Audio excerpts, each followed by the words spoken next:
बिस्मिल्लाहिर्रहमानिर्रहीम। अस्सलाम वालेकुम दोस्तों, उम्मीद है आप सब लोग खैरियत से होंगे। इस वीडियो में मैं आपको डिफरेंट किस्म के फ़ॉरेन मेडिकल कॉलेजेस में जो एडमिशन्स होते हैं, दाखिले होते हैं, उसके बारे में बताऊंगा कि कौन कौन से उसमें मेडिकल कॉलेजेस जो हैं वो ठीक होते हैं और कौन कौन से जो हैं उसमें वो लोगों को स्कैम हो जाता है।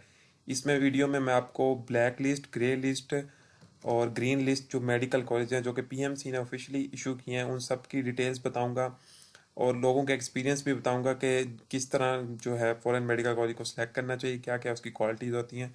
वो जानने से पहले अगर आपने अभी तक डॉक्टर एम को सब्सक्राइब नहीं किया तो लाजमी से यहाँ पे क्लिक करके सब्सक्राइब कर लें और साथ बेल आइकन को भी दबा दें ताकि आप कोई वीडियो इस चैनल की मिस ना कर सकें, क्योंकि इस तरह की एमडी कैट से रिलेटेड और मेडिकल से रिलेटेड वीडियो मैं इस चैनल पर लाता रहता हूँ जो कि आपके लिए बहुत ही ज़्यादा यूज़फुल होंगी। तो चलिए जानते हैं कि वो फॉरेन जो मेडिकल कॉलेज हैं उसके एडमिशन्स कैसे होते हैं और क्या क्या उसका क्राइटेरिया होता है। तो अगर हम इसके एडमिशन्स की बात करें तो जैसा कि आप सब लोग जानते हैं कि पिछले कुछ सालों से बहुत ज़्यादा लोग जो हैं वो फॉरेन मेडिकल यूनिवर्सिटीज़ में जाना चाहते हैं। सबसे पहले मैं आपको उनकी एक सच्चाई बताऊंगा और फिर उसके बाद आपको लिस्ट ऑफ मेडिकल कॉलेजेस भी बताऊंगा कि कौन कौन से मेडिकल कॉलेज हैं जो ग्रे लिस्ट में या ग्रीन लिस्ट में आते हैं और ग्रे लिस्ट और फिर ब्लैक लिस्ट पे आएंगे। तो सबसे पहले अगर हम बात करें तो इसके के बहुत ज़्यादा एडमिशन लोग फॉरेन यूनिवर्सिटीज़ में लेने जाते हैं क्योंकि वहाँ पे जो है उनको फ़ीस काफ़ी हद तक कम देनी पड़ती है। यही वजह है कि वो उसकी तरफ बहुत ज़्यादा अट्रैक्ट होते हैं। लेकिन कुछ लोगों के साथ इसमें स्कैम भी हो जाता है क्योंकि वो जो है इतनी ज़्यादा एक्चुअल रिसर्च वगैरह नहीं कर रहे होते। वो सिंपल उस पर एडमिशन ले लेते हैं, उनको कोई भी एजेंट उनसे कांटेक्ट करता है तो बस वो उसके मतलब उसके धोखे में आ जाते हैं। और फिर कुछ ऐसे यूट्यूबर्स भी हैं जिन पे वो लोग कहते हैं कि आप हमारी प्रमोशन कर दो, तो यूट्यूबर्स जो है अमूमन मनी के लिए बस उनकी प्रमोशन कर भी देते हैं, लेकिन फिर सैड रियलिटी ये होती है कि फिर उनको बाद में मुश्किलात का सामना होता है। उस जिस यूनिवर्सिटी में एडमिशन लेने जाते हैं वो नहीं हो पाता और भी बहुत ज़्यादा मसाइल होते हैं। तो कुछ जो लोगों के एक्सपीरियंस है वो मैं आपके साथ सबसे पहले शेयर करूँगा, फिर हम चलेंगे कौन कौन से मेडिकल कॉलेजेस हैं जो कि फ़ॉरेन में अच्छे हैं। तो कुछ ऐसे होते हैं कि जो ये लोगों को सामना करना पड़ा है कि जब वो एडमिशन तो ले लेते हैं, जब वो किसी और मेडिकल यूनिवर्सिटी में जाते हैं तो वहाँ जाकर उनको पता लगता है कि वो तो मेडिकल यूनिवर्सिटी है ही कुछ और। मतलब जैसी ही उनको पहले दिखाई गई होती है वो नहीं होती, वो कोई और होती है। इसके अलावा ये होता है कि जब वो किसी यूनिवर्सिटी में जाते हैं तो वहाँ पे उसकी कोई बिल्डिंग ही नहीं होती, यानी किराए के रूम्स ऐसे होते हैं उसमें वो पढ़ा रहे होते हैं।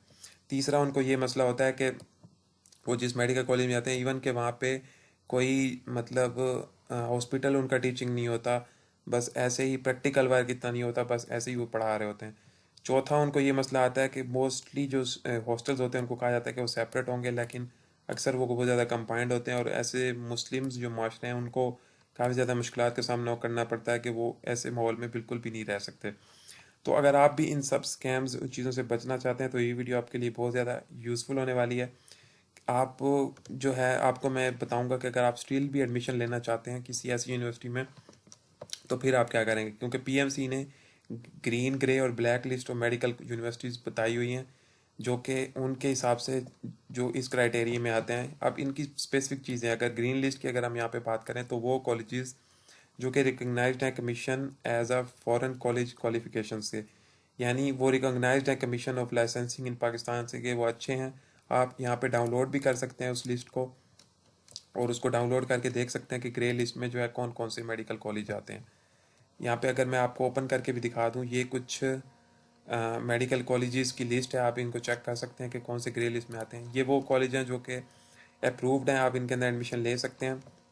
जो इनके अलावा हैं वो आपको जो है ग्रे लिस्ट में आते हैं। ग्रे लिस्ट में वो कॉलेजेस होते हैं जो कि असेसमेंट के तौर पे मतलब अभी उनका पक्का नहीं हुआ कि वो मतलब अभी ग्रीन लिस्ट में है, यानी मतलब अभी वो पेंडिंग में होते हैं, उनकी वेरिफिकेशन होनी है गवर्नमेंट से, कंट्री से, फिर जाके वो ग्रीन लिस्ट में आएंगे। तो ग्रे लिस्ट कॉलेजेस की भी लिस्ट यहाँ पे पड़ी हुई है, आप इसको डाउनलोड कर सकते हैं यहाँ से। और इसके अलावा जो है आप इस वेबसाइट का लिंक जो है आपको मैं इस वीडियो की डिस्क्रिप्शन में भी डाल दूंगा, आप आसानी के साथ यहाँ पे सर्च करके इसको देख लोगे। इसके अलावा जो है ब्लैक लिस्ट कॉलेजेस आते हैं। ब्लैक लिस्ट से आप याद रख सकते हैं कि ये रिफ्यूज रिकॉग्निशन होती है, इनकी कोई असेसमेंट नहीं होती और इसको जो है पीएमसी ने रिजेक्ट किया हुआ है। आपको इन कॉलेजेस में बिल्कुल भी एडमिशन नहीं लेना चाहिए। ये एक लिस्ट ऑफ कॉलेजेस हैं, आपको ख्याल रखना है कि आपने इसमें बिल्कुल भी एडमिशन नहीं लेना। इसके अलावा जो है आप रीअप्लाई भी कर सकते हैं और साथ में जो है पीएमसी जिन भी ब्लैक लिस्टेड मेडिकल यूनिवर्सिटीज़ को किया हुआ है आपने इसमें लाजमी से दाखिला नहीं लेना। तो ये थी टोटल इन्फॉर्मेशन के कौन कौन से स्कैम होते हैं फॉरेन मेडिकल कॉलेजेस में, क्या क्या कंप्लेंट्स होती हैं, क्या क्या मसाइल होते हैं उनको, और कौन से ग्रीन लिस्ट कॉलेजेस हैं जहाँ पे आप एडमिशन ले सकते हैं, ग्रे लिस्ट कॉलेजेस कौन कौन से हैं, ब्लैक लिस्ट कौन से हैं, इन सब की लिस्ट आप डाउनलोड कर सकते हैं। वीडियो लिंक मतलब वेबसाइट का लिंक डिस्क्रिप्शन में पड़ा हुआ है, आप वहाँ से जाके सर्च कर सकते हैं। तो आई होप आपको काफ़ी हद तक इन्फॉर्मेशन मिल गई होगी फॉरेन मेडिकल यूनिवर्सिटीज़ के एडमिशन्स के बारे में। और इसके रिलेटेड आपका कोई क्वेश्चन है तो ये कमेंट सेक्शन में पूछ सकते हैं। वीडियो अच्छी लगी हो तो वीडियो को लाइक करते हैं, अपने दोस्तों के साथ शेयर करें। चैनल पे नहीं है तो चैनल को सब्सक्राइब कर दें ताकि आप कोई भी वीडियोस चैनल की मिस ना कर सकें। इस वीडियो के डिस्क्रिप्शन में आपको सोशल मीडिया अकाउंट्स के भी लिंक्स मिल जाएंगे, वहाँ जाके भी लाजमी से फॉलो करें। मिलते हैं नेक्स्ट इसी तरह किसी और टॉपिक के साथ, तब तक के लिए खुदा हाफिज़।